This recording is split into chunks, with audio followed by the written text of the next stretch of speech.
अमरीकी इक़दाम है, इसे वेनेजुएला तक महदूद समझा जाए या दीगर जो इन्वॉल्व हैं, ताकतें चाइना है, रूस है, तुर्किया भी खरीदारी करता रहा है ऑयल या सोने की कहा जाता है वेनेजुएला से, तो ये सब भी इन्वॉल्व मुस्तकबिल में होते हुए आप देख रहे हैं सारे मामले में? जी देखिए, अमेरिका ने ये जो हमला किया है, बल्कि आप ये कहिए कि ट्रंप साहब ने जो हमले का आगाज किया है, जिसके अंदर उन्होंने वेनेजुएला के प्रेसिडेंट मडूरो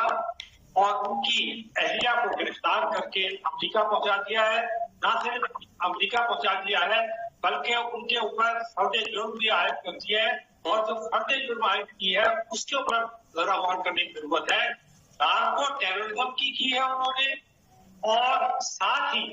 उन्होंने उनके ऊपर ये इल्जाम लगाया है कि वो एक कॉन्स्पिरेसी कर रहे थे, यानी साजिश कर रहे थे अमेरिका के खिलाफ और हथियार जमा कर रहे थे। ये तो वो चीजें हैं जो कि सदर ट्रंप ने अपनी प्रेस कॉन्फ्रेंस के अंदर कही है। अच्छा, जहां तक ये इस बात का ताल्लुक है कि अमेरिका ने ये क्यों किया, तो ये आज की बात नहीं है। तकरीबन 30 रोज हो गए, 1 महीने से ज्यादा हो गया है कि अमेरिका ने वेनेजुएला के ऊपर एक तरह से एम्बार्गो लगाया हुआ है सी का, कि कोई जहाज वहां एंटर नहीं हो सकता, और कई जहाजों के ऊपर उन्होंने हमले किए और कई जहाजों को उन्होंने कब्जे में ले लिया। ये बातें हमारे जहन के अंदर क्लियर होना चाहिए, इससे कबल के हम कोई कमेंट कर सके। अच्छा, वेनेजुएला जो है उसमें जो हुकूमत है मडूरो साहब की, वो एंटायरली ऑपोजिट है अमेरिका के।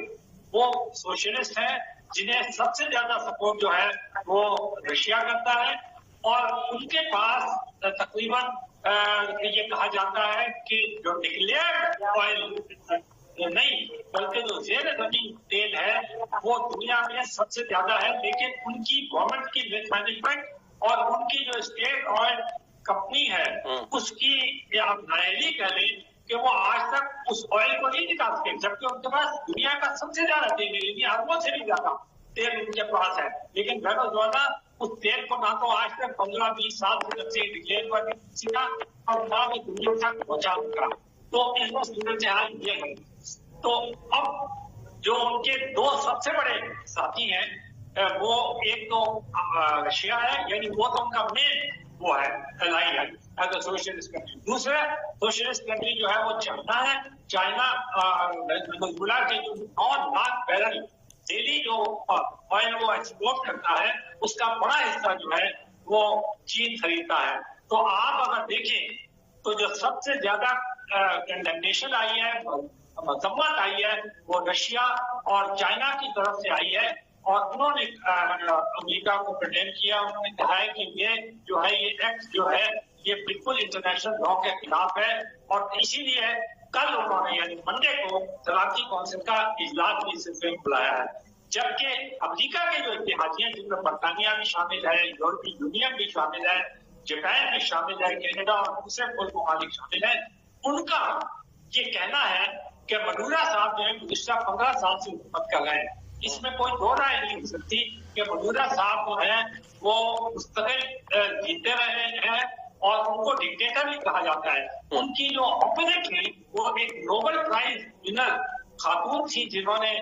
2025 के अंदर इलेक्शन लड़े थे, और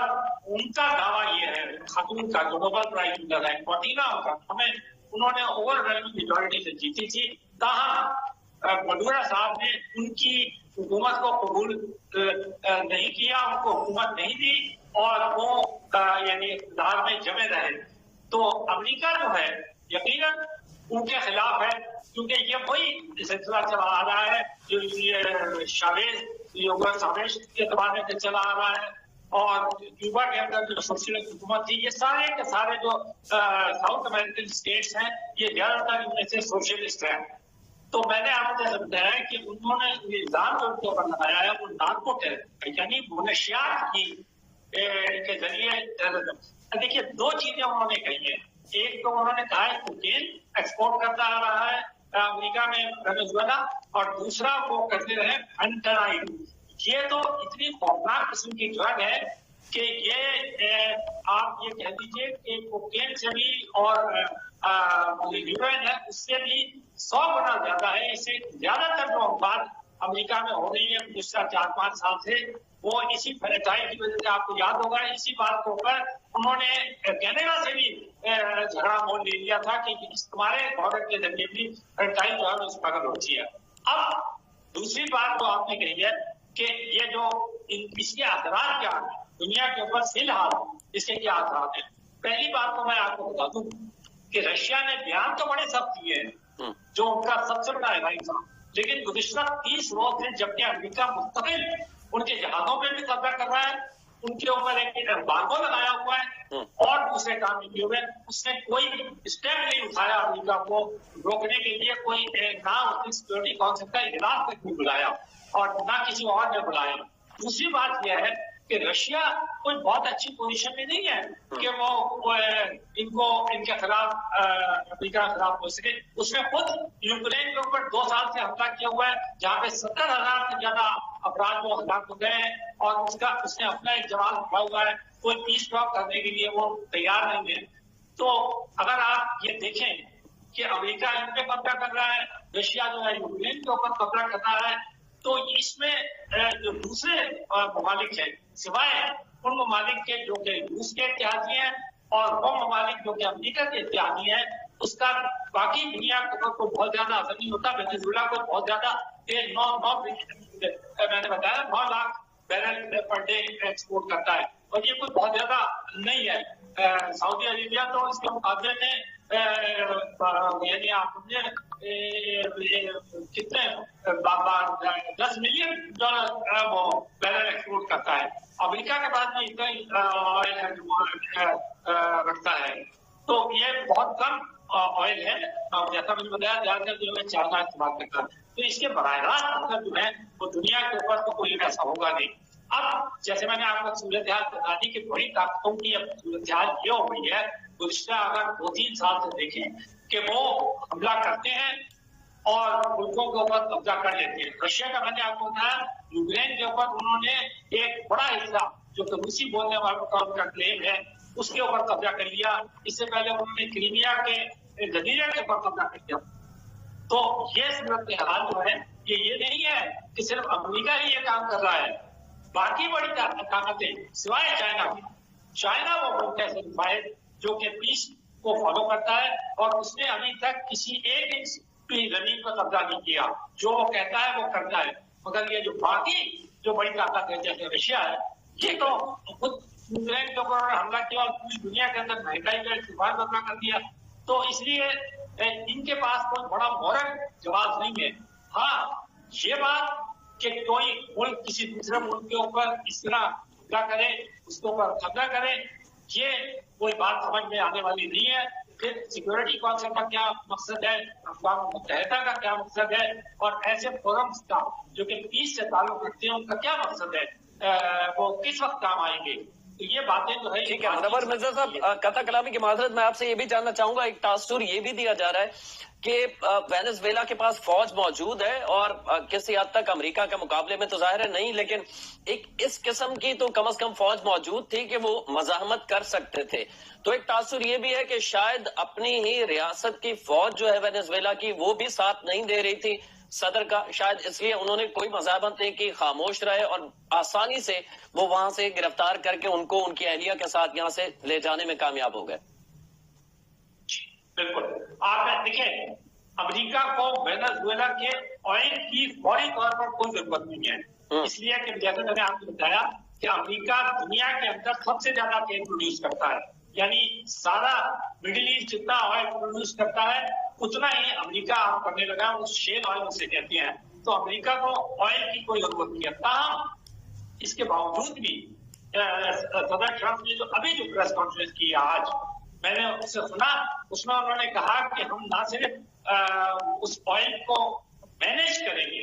और उनसे जब पूछा गया कि आप इसे मैनेज कैसे करेंगे तो उन्होंने कहा कि मे भी अमेरिका की जो बड़ी कंपनियां उनका एक हम वो बना देंगे और जब दुनिया की 2-4 और बड़ी कंपनीज को शामिल करके एक मैनेजमेंट बनाएंगे। मडूरा साहब को जो गिरफ्तार किया, मैंने आपको बताया कि ये इनमें नजरियाती फर्क है।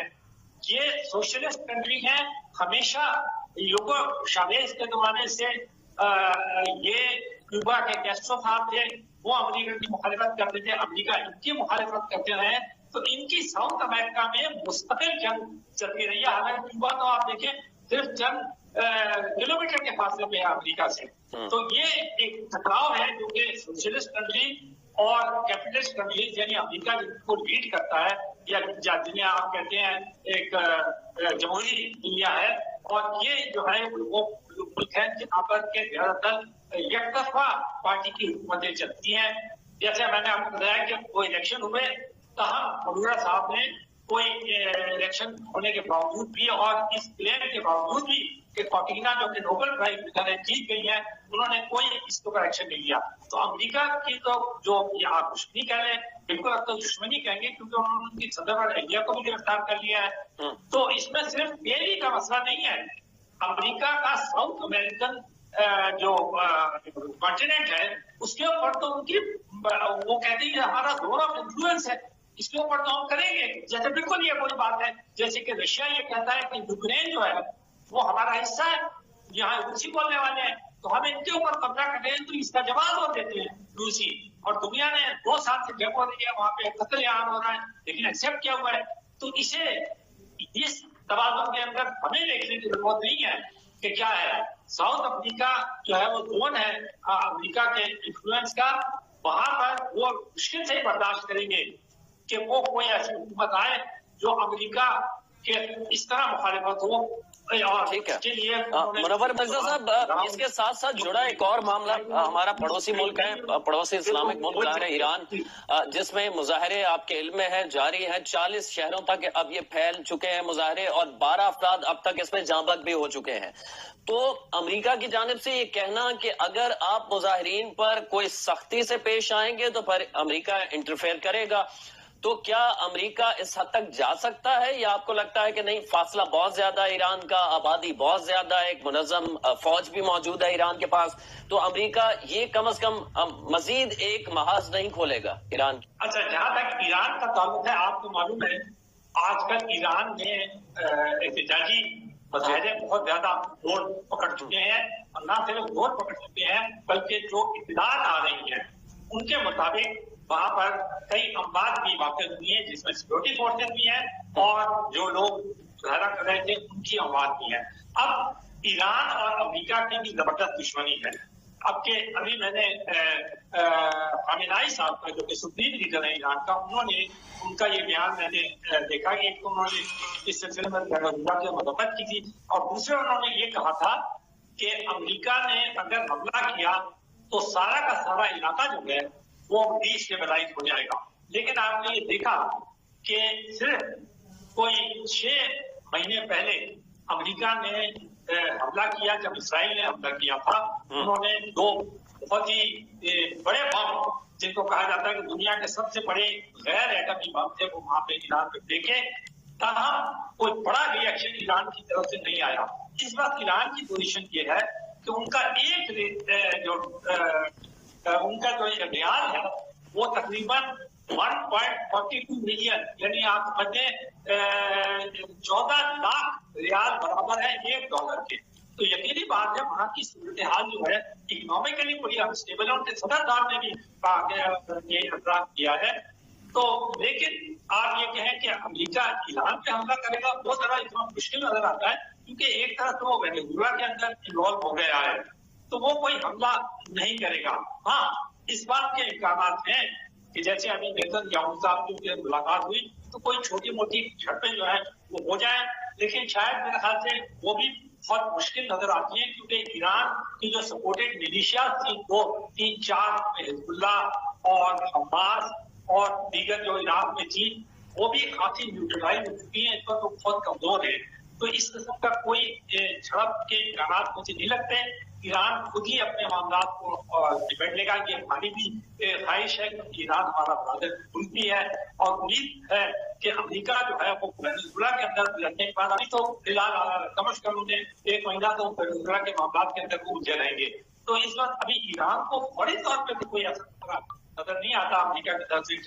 और ये जो ईरान के अंदर जो कुछ हो रहा है मुनव्वर मिर्जा साहब, इसे हम ये लें कि अमरीकी या यहूदी या जिस तरह कहा जा रहा है कि साजिश, या ईरान के अंदर जो महंगाई के इस एहतजाज को ईरान के अंदर जो हो रहा है, आप समझते हैं जेन्युइन एहतजाज है या किसी गैर मुल्क की ईमा पर ये सारा कुछ हो रहा है? ईरान के अंदर रजीम चेंज की बातें हो रही हैं कि शायद अमेरिका की तरफ से कोशिश की जा रही है। देखिए, अमेरिका ने, मैंने आपको बता दिया कि ट्रंप ने ये कहा है कि अगर मुजाहिदीन के ऊपर गोली चलाई गई हुकूमत की तरफ से तो हम उनके हक के अंदर वो करेंगे, हमला नहीं कर सकते हैं, उनका डिफेंस नहीं कर सकते हैं। अब ईरान तो ये इल्जाम लगाता है कि ये दुश्मन की तरफ से किया गया है, वो खुल के उन्होंने नहीं कहा, लेकिन उन्होंने ये जरूर कहा है कि ट्रंप साहब ने जो धमकी दी है ये कतल लॉफुल है, और वह यकीनन देखिए ना, अगर ईरान में मुजाहिदे हो रहे हैं तो अमेरिका को कोई राइट नहीं है कि वो उन मुजाहिदों के बारे में ये कहे कि जी हम इसे बाकायदा ताकत के जरिए रोकेंगे, तो ये बात तो बिल्कुल गलत है। मगर ईरान ने जरूर ये इल्जाम लगाया है अमेरिका के ऊपर और जो लफ्ज इस्तेमाल किया वो दुश्मन है, और दुश्मन से मुराद अमूमन इसराइल और अमेरिका होता है। तो उनका कहना ये है कि ये जो मुजाहिदे हैं ये इनके पीछे अमेरिका और इसराइल का हाथ है, और क्योंकि दोनों दुश्मन है तो बिल्कुल हो सकता है कि अमेरिका ने CIA ने और उधर मोसाद में ऐसी इन्वेस्टिगेशन की हो, और वहां पर, क्योंकि आपको याद होगा कि जब हमला भी हुआ था